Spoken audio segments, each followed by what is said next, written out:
Lembra da imagem que eu mostrei anteriormente? Aconteceu há 6 meses em Almirante Tamandaré. Na época, o caminhoneiro responsável pelo acidente se comprometeu em ajudar e consertar todo esse estrago provocado aqui. Nós fomos procurar a família para saber como a casa está hoje, o que esse caminhoneiro fez por essa família, onde ele está e como segue a vida de ambos, hein? Do proprietário do veículo e, acima de tudo, da família que teve a casa parcialmente destruída. Põe na tela.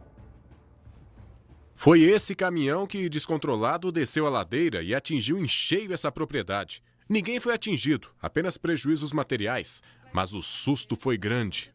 5h30 da manhã, a Zailda acordou em cima da carroceria de um caminhão. Aí, quando eu, acordei em pânico, eu olhei pela janela, o caminhão ali, daí que eu vi que tinha batido na minha casa. Acordei em cima da carroceria do caminhão. O que antes era um comércio se transformou em destroços. Por um tempo, donos da casa moraram de favor. Cada um tem suas vidas, né? E eu pretendo que reforme ou faça outra casinha logo, né? Pra gente... O mais rápido possível. Pra gente estar no cantinho da gente, né? A gente desempregado, não tem condições de fazer nada, né? Nós voltamos aqui na rua Olavo Bilac, em Almirante Tamandaré. Isso porque, na época, a gente não conseguiu mostrar como ficaram os estragos na parte interna da residência. O caminhão estava aqui, estava sendo retirado, e a notícia é que aquela parte de cima, aquela estrutura em madeira, acabou resistindo. E ela ficou em pé, mesmo depois do caminhão ter sido retirado desse local. E a proprietária conseguiu já fazer aqui essa parede externa para ela continuar morando e trabalhando. Mas é lá dentro que a gente vai ter uma noção melhor de como ficou o resultado desse acidente. Aqui dentro a gente já consegue perceber que tem muita coisa para fazer ainda. Só para vocês terem uma ideia, a lanchonete da proprietária ficava exatamente aqui. Aqui tinha um balcão, uns armários, fogão, chapa, ficava tudo por aqui. O caminhão, quando desceu pela rua e acabou destruindo tudo, também levou, além do bruto da obra, todo o equipamento que ela tinha aqui para garantir o sustento dela. E a gente consegue perceber, não tem forro, isso aqui era zerado, tinha forro, tudo bonitinho. E algumas partes estão ainda abaladas depois desse acidente. Eu quero pedir para entrar aqui, ó, no banheiro da proprietária, lá dentro. Você vê que tem uma grande rachadura, a casa está completamente abalada do ponto de vista estrutural. Essa rachadura vem até aqui, ó. Eu consigo praticamente colocar minha mão nesse vão que você está vendo aqui, que a parede está trabalhando, está cedendo. Ou seja, tem muita coisa para fazer. Esse acidente aconteceu há 6 meses atrás. E neste período, o proprietário do caminhão, que prometeu na época que iria arcar com todas as despesas dos prejuízos, ele até lá no comecinho deu algum material bruto para que eles pudessem levantar aqui as duas paredes. Só que, nestes 6 meses seguintes, ele não ajudou com mais nada. Por isso, a dona Zailda nos procurou. Ela sabe melhor do que todo mundo como era e como está a casa dela. Local, inclusive, que ajudava a tirar o sustento da família. Eu morava e trabalhava aqui, né? Tinha meu cantinho aqui que eu fazia lanche, né? E daí, depois que o caminhão bateu, eu já estava desempregada, porque trabalhava aqui. Aí eu fiquei sem rumo, sem saber o que fazer, né? Aí não está nada terminado, eu resolvi colocar essa mesinha aqui de sinuca, colocar uns refrigerantes, mais cervejinho para mim sobrevivendo. E meus parentes também me ajudam, né, com alguns alimentos, né, tal, porque não tá fácil, né, ainda mais agora. A irmã, Dona Maria, ajudou bastante quando tudo ainda estava destruído. Foi o marido dela, pedreiro, que levantou as paredes novamente. O material doado pelo dono do caminhão ajudou, mas o valor da mão de obra não foi pago. Meu marido fez as paredes aqui para ela, não deu forro, não deu piso, os móveis dela que quebrou também não deu. E o pior de tudo que não pagou meu marido tirou do bolso, pagou um ajudante do bolso dele e até agora não recebeu. As irmãs já entraram em contato com o proprietário do caminhão, cobrando o restante do material. Afinal, todos correm risco com a casa ainda não acabada. A gente liga para ele, ontem eu liguei para ele, ele nunca fala que não vai pagar, ele diz que vai pagar. Mas já se passou 6 meses. Porque se ele fosse uma pessoa honesta, ele já tinha pago.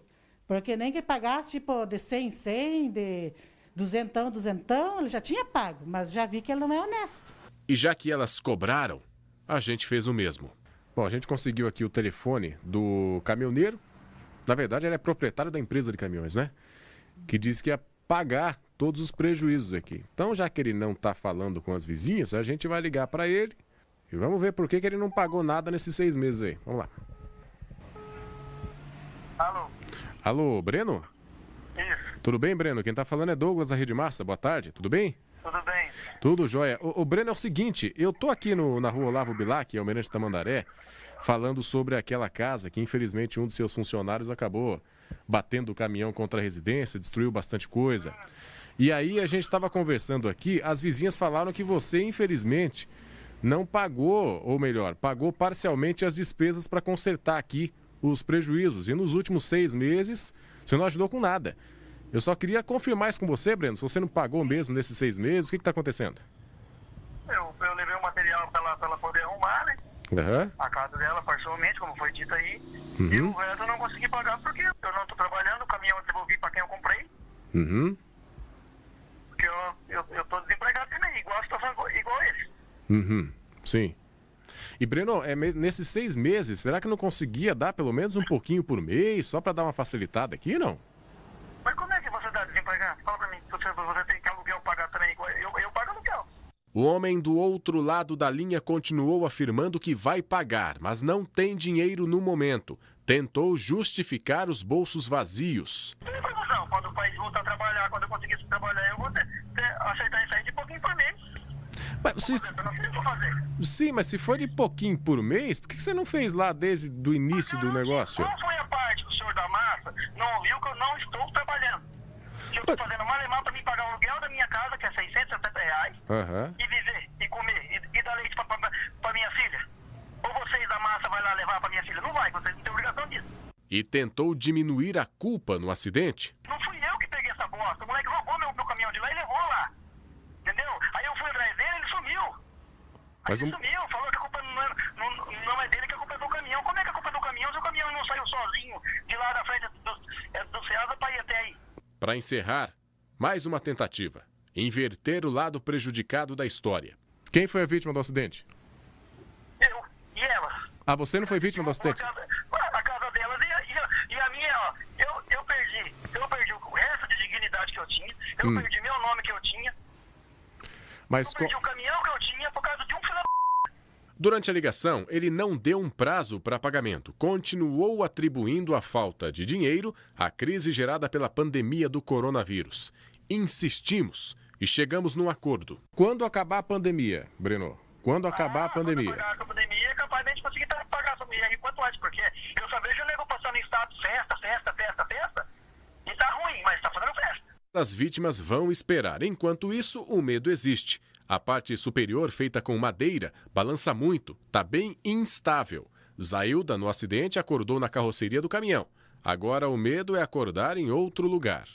Eu tenho medo de acordar no rio, né? Porque abalou toda a casa, abrindo toda a casa, né? O lado do rio tá levando para lá, é 2 medos agora. Antes era 1, agora é 2. Um de volta do carro bater, outro de amanhecer no rio.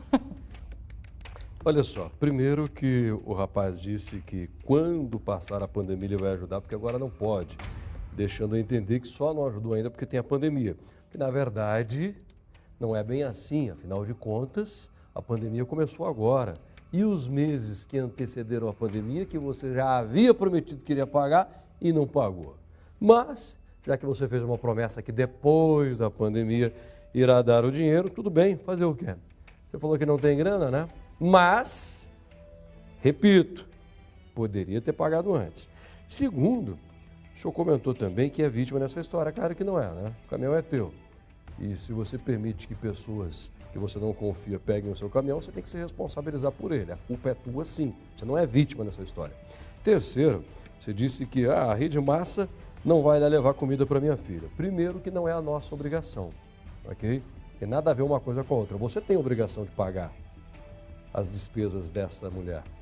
Eu não tenho obrigação de pagar a tua. Mas me coloco nessa atitude. Você falou que está passando necessidade em casa. Se você tiver sem dinheiro para comprar alimento para sua filha, você pode passar aqui. Pode vir conversar comigo, tá bom? Mas venha mesmo, estou falando de coração aberto. Você pode vir aqui que nós vamos conversar. Já que se a tua filha está passando necessidade em casa, como você falou, eu farei isso pela tua filha, não por você, que foi mal educado, grosso e deu um monte de desculpas. Velho, está precisando tomar atitude de homem, ok? Atitude de homem. Aliás, minha gente, não ajuda todo mundo não. Tem gente que às vezes reclama, até nas redes sociais, só para falar uma coisa. Nós não ajudamos todo mundo, porque antes de fazer uma reportagem, primeiro, nós checamos se a pessoa realmente precisa. Segundo, o programa é policial e não assistencialista. Tem muita gente que nós ajudamos aqui que eu sequer falo no ar. Tá? Sequer fala no ar, porque o objetivo não é construir uma imagem de alguém que ajuda todo mundo. Que dá a mão direita não faz a esquerda. Nós ajudamos sim e muita coisa ninguém nem fica sabendo. Porém, já fui enganado por muitas pessoas aqui que vêm, pedem, etc. e tal. Geralmente quem vem para pedir é aquele que é folgado.